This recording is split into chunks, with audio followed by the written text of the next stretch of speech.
All right, we are here. The Tri-State Boys are back. Yes. And I do apologize because the Invincible podcasts have not been uploaded. That is all on me. All right. But they're coming soon. Okay. I'll probably just upload them in a bundle so you can check them out at your leisure. Of course, I've enjoyed doing every single podcast with Speedster and with my guest. Wait, to my left on the screen. What's up, John? It's Jada God here, one half or one third of the Tri-State Boys. Right. Queens get the money. Jay to God. Yes. How you doing, So man? I'm good. How are you? I'm good. I'm just excited about X-Men 97, man. Like Yeah. season two has just like kicked right into full gear immediately. I already did my recap with no cap for episode one, but I definitely wanted to do a group reaction for the entire season. But I'm gonna be better with the uploads though. All right. So I am a little behind, but hey, bear with me, bear with us. You know what I mean? Life be life, and sometimes I was on the road for about a week and a few days. I was on tour with my homie Mega Ran. Y'all can check him out on Twitch. He was doing his own reactions and stuff. But I'm here representing one third of the Tri-State Boys. I am from the city of brotherly love, where the love ain't that brotherly and the love is hardly present. But anyway, I'm here. We're talking about, you see this, the title. You know what I mean? The Tri-State Boys present X-Men 97 episode 2, A Force to be Reckoned with. Now, let me tell you, in the early 90s, the X-Force comic episode 1, I mean, not episode 1, but issue number 1 is the second highest selling comic book in the history of comic books, American comic books. Now, we know, oh, Lord, I lost Jay to God, but I'm going to continue anyway. But the first highest selling comic book in American comic book history is actually X-Men number 1, which is ironic. So X-Men number 1 by Jim Lee in 1991 and X-Force number 1 are the two highest selling American comics. So this should show you, if you're not too familiar with who the X-Men are, how important they were in the 90s. And of course, the love that we had for them from the Chris Claremont and the John Byrne era, which took place in the late 70s, I believe, all the way through the 80s. They gave us Days of Future Past, the Phoenix Saga, the Dark Phoenix Saga, excuse me, I can't even get my words out. It introduced us to Alpha Flight. It let us know who Wolverine was in a measure. It gave us the background on Wolverine. So the X-Men are very important. And I'm going to add Jay the God back to the stage. Welcome back, Sorry. sir. Sorry. Oh my bro, this whole day I didn't get a call. As, Oh, my as soon God. as we start, as soon as we start, somebody calls me. Sorry about that. No. It happens. It happens. But I was just explaining how the number 1 selling comic book in American comic book history is X-Men number 1 from 1991 with Jim Lee. And number 2 is X-Force number 1. So the X-Men are way more popular than the Avengers were in the 90s. Now, Yeah. nowadays, everything is Avengers. But the Avengers were on the back burner back then. Like we had X-Men, Justice League. People weren't even thinking about the Avengers. Like Captain America, Iron Man, they were B-level heroes. Yeah. The forefront was Spidey, Hulk, and X-Men, and the Fantastic Four to an extent. But the Avengers weren't big like that. But now with Bo DeMaio, I almost said the late Bo DeMaio. Oh Lord, I wouldn't want to put that on him. But former studio head Bo DeMaio was the wonderkind basically, who reignited the fan interest in X-Men by giving us X-Men season 1 and X-Men season 2 before he was dismissed before the premiere of season 1. So that's some dirty business. Yeah. You build up all this intrigue, and then all of a sudden they say peace. But guess what? We're going to continue with what you worked on. You know what I mean? How you feel about that, Jada? Yeah. I'm not really a fan of that. Of that whole situation, how it went down. Felt like it was kind of like stupid, low key. Cause like it was over something that like of course like maybe like a business wouldn't want somebody to be on a website like that that he was on. Right. But he wasn't like actively promoting it or nothing. It was just like something he did in like his off time, I guess. Right, because So it was non-explicit of that yeah, website. You know what I mean? yeah. So I don't know because they've worked with James Gunn and he got worse stuff out there. So it was like I don't understand. How why about they it? like.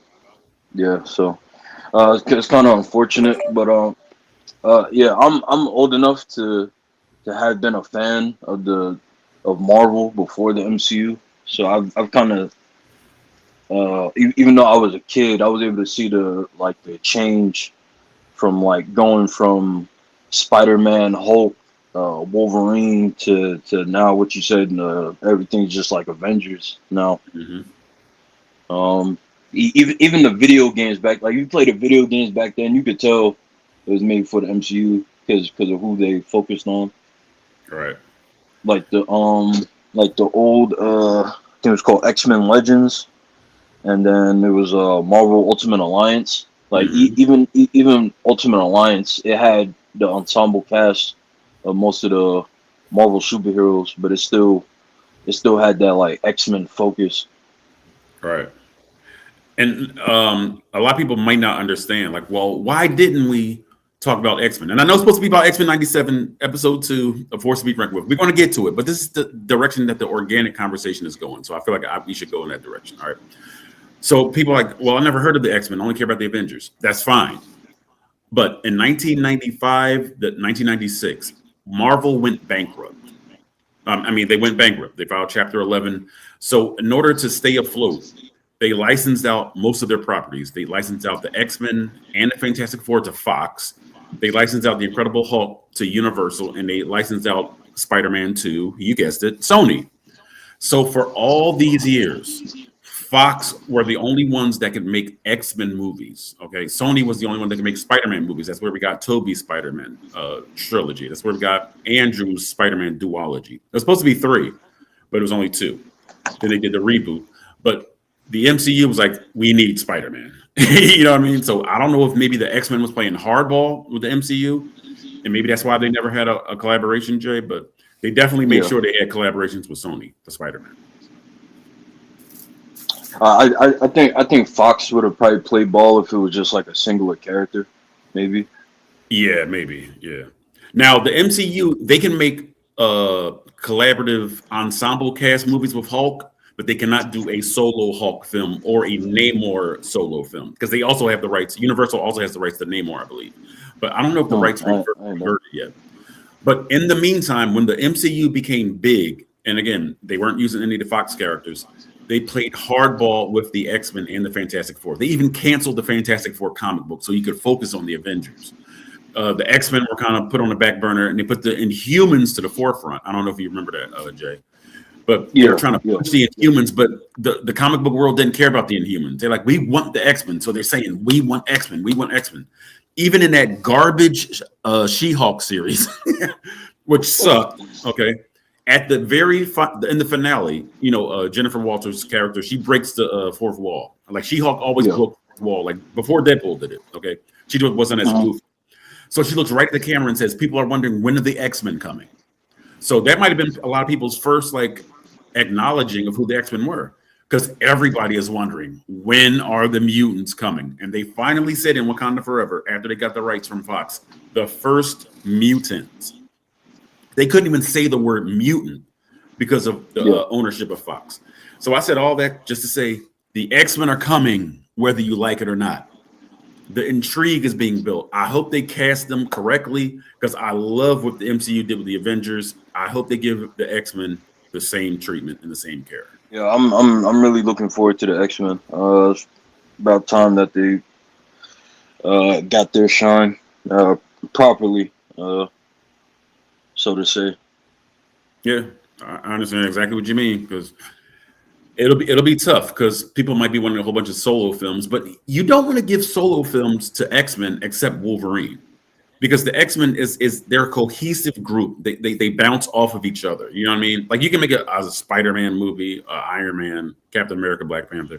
They kind of have their own universes, but the X-Men need each other. You know what I mean? Like they are a real organic group. They're a family. You know what I mean? They live at a school. They're persecuted, so all they have is each other. You know what I mean? Yeah. All right, so in case you want to skip ahead to the 10-minute mark, that's when we're going to talk about the actual episode. But I hope you guys stick around for the conversation and leave comments when I do upload it. But yes, X-Men 97 season 2, episode 2. It's called A Force to Be Reckoned With. We see a whole new intro, which I was geeked about. I was geeked about the X-Force intro compared to the regular X-Men animated series intro, Jay. Yeah. It was definitely nice to see. It was a nice touch. Right. So instead of like, you see, Professor X doing this and Magneto doing, you see Cable, I think his eye shines, and you see Apocalypse, because they are like sort of destined, to clash in the future. Cable is the messiah, so to speak, of the Ascani clan. All right. And you saw them in the first episode of X-Men season 2 of Days of Past Future. So they basically just switched the word around. Instead of future past, they call it past future. And he's like this messianic character for the Ascani because he is foretold to bring about the end of Apocalypse. So, Jay, why don't you let us know where this episode starts and what was, going on with this X-Force group? Yeah, so it kicks off after the events of episode 1. They were in the future. So this one they went. It goes back to the present. Mm-hmm. And it kicks off with like a couple of mutants, like new mutants. They went to the X Mansion, but it was like abandoned, and they was like, oh man, this supposed to be a place that for like a safe haven, and they ended up getting captured by a team called the X Factor. It was like a team of mutants made to capture mutants, essentially. Right. They were government sponsored to X Factor. Yeah. So that kicked off the episode, and then it fast forwarded to Jubilee with Sunspot. Mm-hmm. They were just like chilling in like an arcade. And then it was like a strange man sitting next to them, and then it was like an eye glint, and then he revealed himself as Cable, and he was like, I have a job for you guys. So what did you think about the Cable reveal?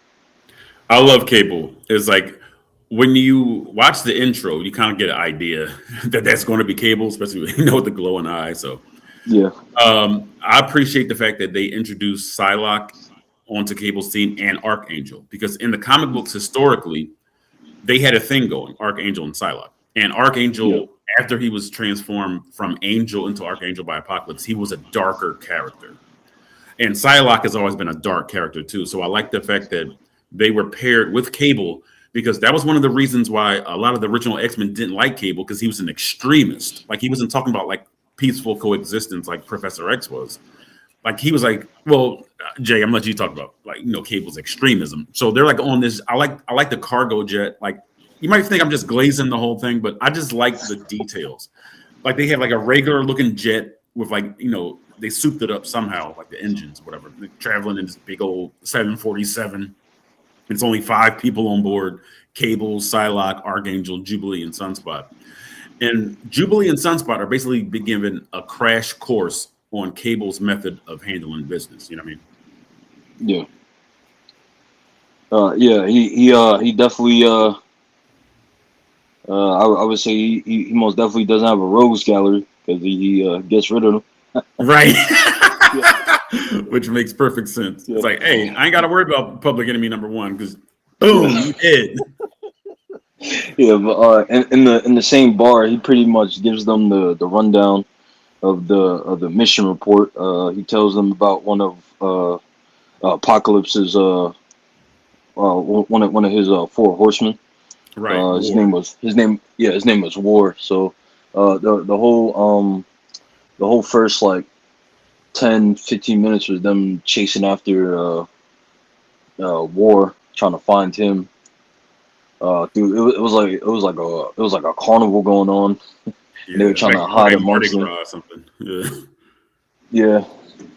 Yeah.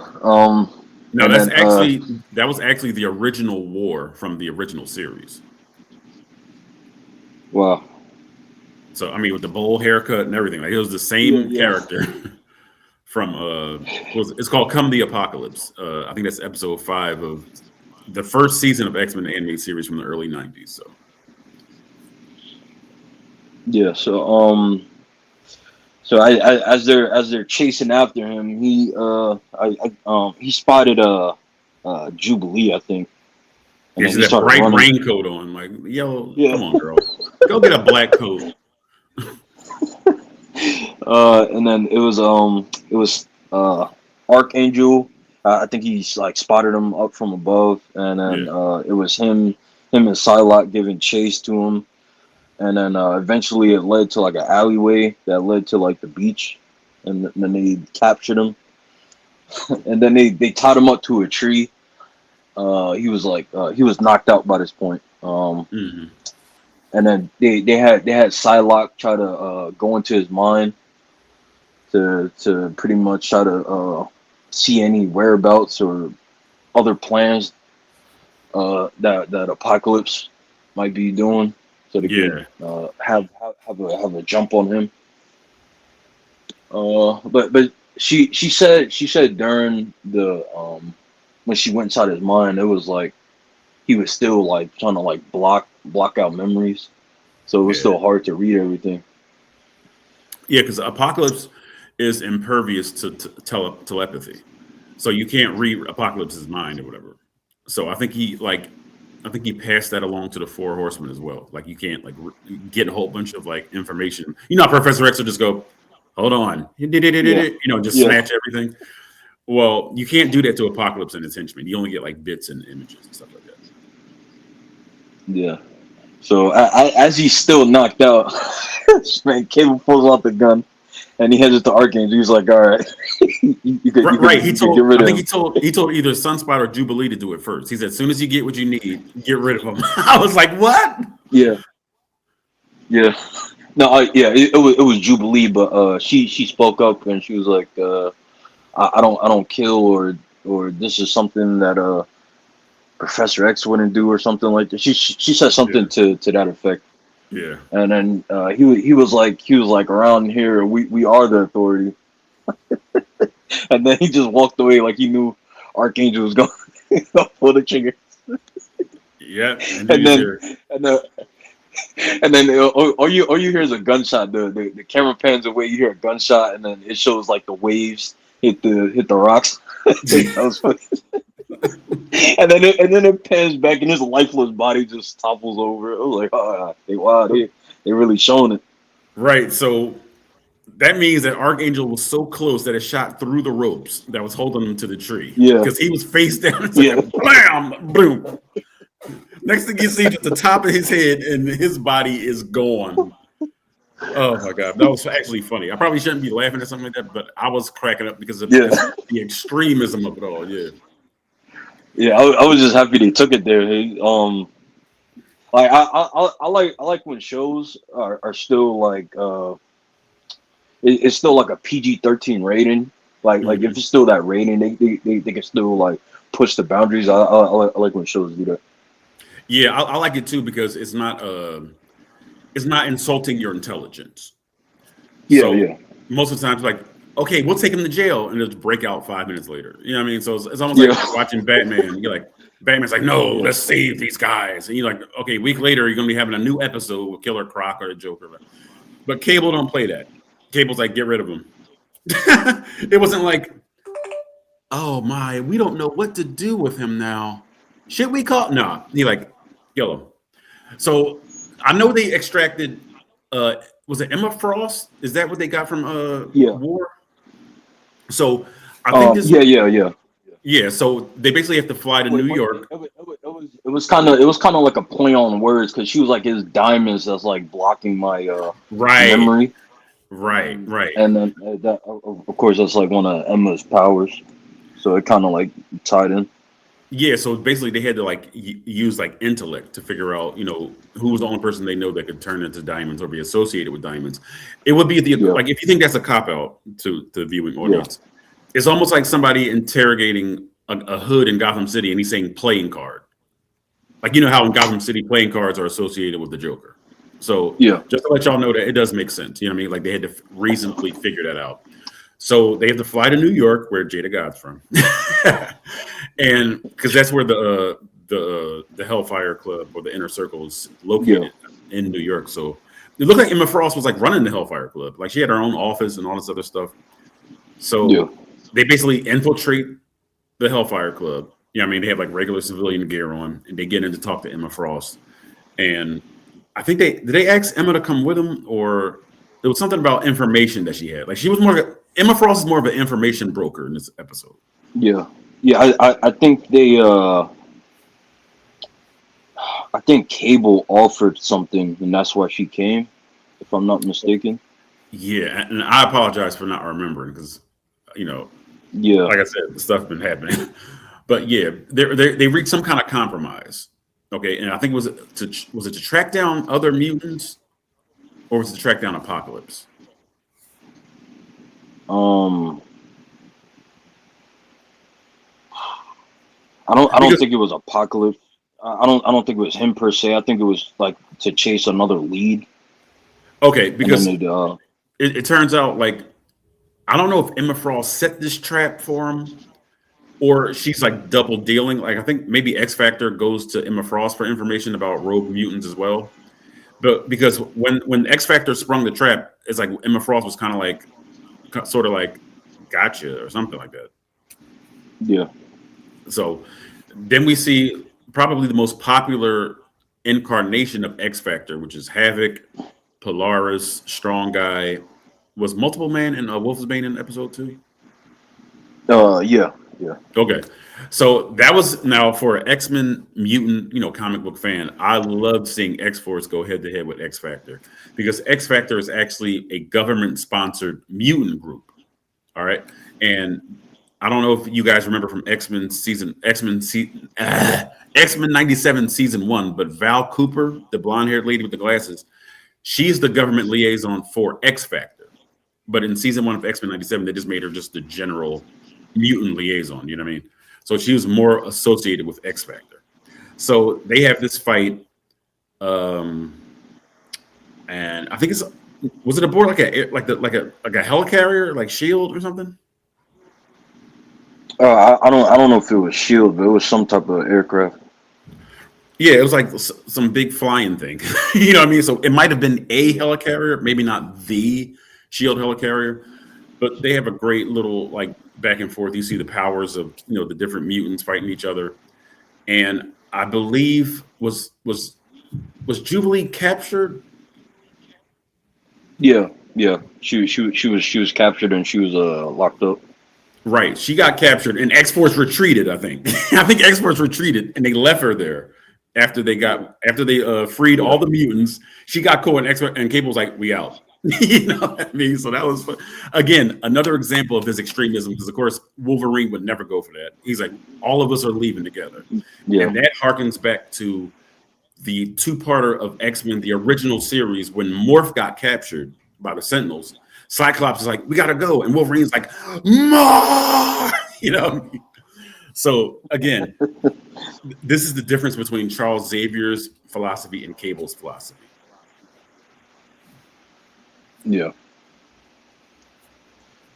And then like the next scene, it showed Polaris breaking out Jubilee, and then it was like a Jubilee fight scene on top of the helicarrier. She's like James Gunn fight scene with the music playing.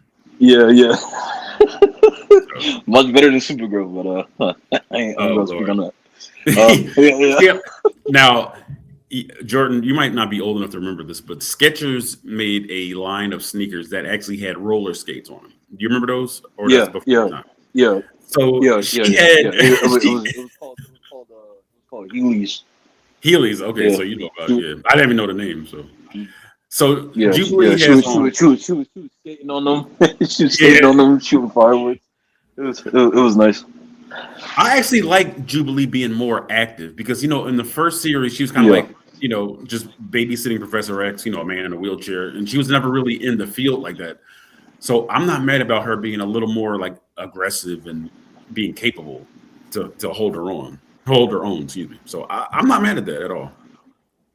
Yeah, and the timing of this episode is funny because she's been released in Marvel Rivals, so it's like it was like Oh, in X Men '97, you kind of see her, like all the moves she could do, and then and then she comes out in the video game.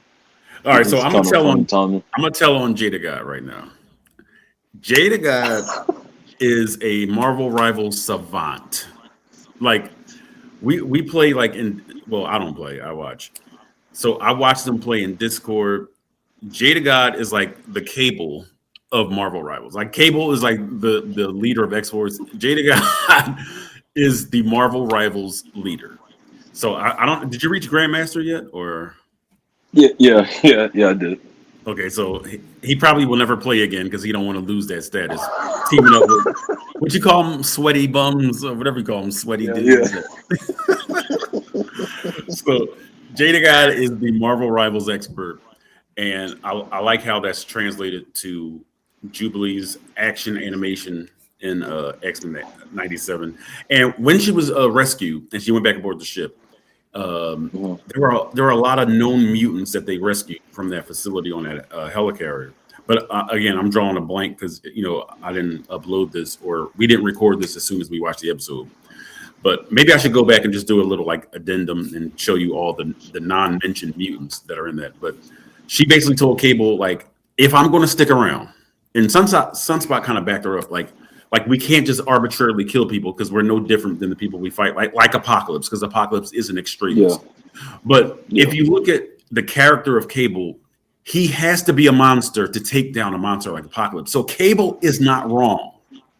So I yeah. hope that the younger audience doesn't think And he's also from a future where like he pretty much destroyed everything. So it's like there's no point in even trying to like salvage stuff, right. so to say.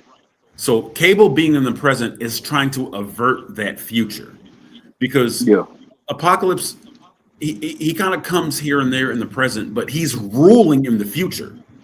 So Cable understands everything that it would take to defeat, the menace of Apocalypse.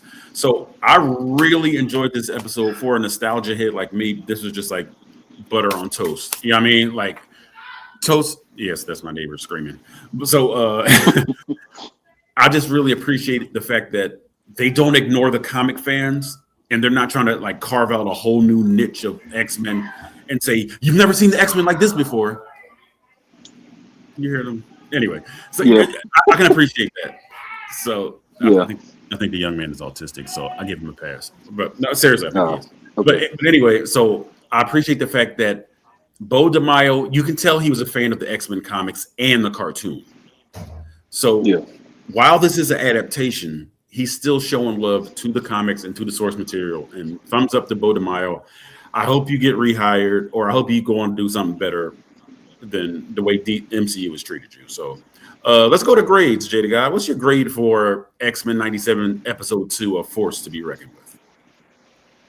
I would give it a solid A minus. And to kind of like harp on your point, it was a discussion that I had with a member of the Discord. I was trying to tell them this is why it matters how characters or an IP is handled, Mm-hmm. because you could do generational damage to a character or characters or like a team in this instance, if it's not handled correctly. And I appreciate this show coming back because I feel like Bo has taken. Like you could tell he's a fan. Like if you never spoke to him, you could tell that he was a fan of the X-Men Mm-hmm. by just watching the show, and I really appreciate that. But Yeah, I'm loving the show, Jay. Like I really am. Like, yeah, yeah. Every episode has I've been on the edge of my seat. I've felt like this in a minute. Well, since Invincible. Honestly, I haven't felt like this about a show. But like every episode, something can happen, and it actually means something. There's actual stakes. yes, actual stakes. I'm glad you said that, Jordan. So I can honestly say that I feel like episode 1 is the weakest episode, that does not mean it's a bad episode. So even though I'm using a Yeah. superlative, weakest, that means it's just not as strong as this second episode. I feel like Yeah. Apocalypse was defeated too early. Is at the height of his power, Yeah. according to Mother Ascani, and got beat right away. Yeah.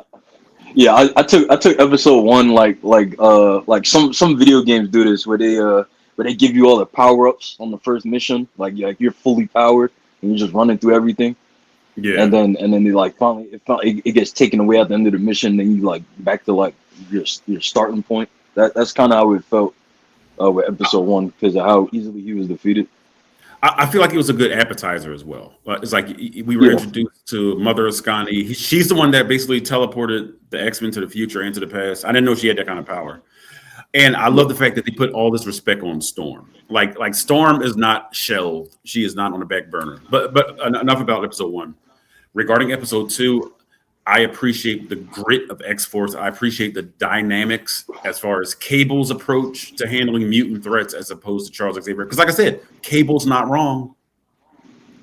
The Punisher is not wrong. Wolverine, Ghost Rider, guys that murk their opponents, they're not wrong because these guys are going to return like the Joker has for 80 years and come back to kill innocent people. You don't have that problem with Cable. You don't have a problem with Wolverine, Ghost Rider, or Punisher. So he's not wrong. And like I said earlier, I hate repeating myself because I don't want you to think I'm insulting anybody's intelligence. You got to be a monster to handle a monster. I was watching Jordan. I was watching sort of like an Inside the Actor Studio with Denzel Washington and Antoine Fuqua talking about Training Day, right? And they said like to prepare for the role in the script, they literally interview real gangsters for Training Day and real cops. And Denzel Washington said, "Oh, the cops themselves were gangsters." And the interviewer was like, "What do you mean by that?" He said, "Because it takes a gangster to tackle a gangster."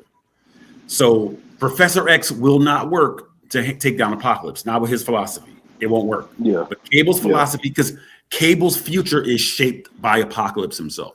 So as far as grades go, I'm with you, Jordan. I give this thing let me get the sign language right.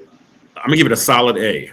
Like this was a very well done episode. I love the introduction of X-Force, the introduction of X Factor. Again, that's my favorite incarnation of X Factor. I love the fact that they are properly introducing the characters, like you said, Jordan, because everybody just like, oh yeah, Cyclops, oh he a cuck, because we hear that all the time. Like, because Jordan and I'm sorry, Jada God and I are in the same Discord, and people are like, oh Cyclops, but in the comics, you're like the comics, the golden era of X-Men is about Cyclops. He is the heart and soul of the X-Men. Storm, heart and soul of the X-Men. Jean Grey, heart and soul of the X-Men. Wolverine is just the most popular one. He was never the leader of the X-Men until later on, when he came out with Wolverine and the X-Men, the cartoon and all that other stuff. So solid A from me. Jada God gives it an A-. I'm very excited about this series, season 2. Season 2 so far is better than season 1, even though we just saw 2 episodes. But the fact that they've introduced Apocalypse is obviously a much more captivating villain than Bastion was. Even though Bastion was good too, and people didn't know who Bastion was. Like Jada God, did you know who Bastion was before season 1 of X-Men '97? No, I only knew like X-Men villains. I only knew like mostly like Wolverines, of course, and like Mr. Sinister, right? Stuff, like so Apocalypse. So it's important, like you said, Jada God, it's important that you introduce a character properly to a first-time audience. And that was my gripe with James Gunn's Supergirl, because they made her like this Lindsay Lohan chick at the end of Superman. Like, peace out, biatch. I said this is so disrespectful. Them first impressions matter, because the first impression is what's gonna stick with people. If you present something as a joke the first time, they're not gonna take you serious the subsequent times. Right. That's very hard to do. And the saying goes, you never get a second opportunity to make a good first impression. Yeah. So if this is your first time watching X-Men '97 or watching X-Men period, you know how serious the stakes are for the X-Men. If they lose, they die. Their race dies if they lose. That's why Magneto was such an extremist. That's why Cable's an extremist, because the survival of their race is at stake. So like Jordan, I'm sorry, I keep using your government name. So like, no, it's fine. Okay, all right. Because like Jada God said earlier, the stakes are here in X-Men '97.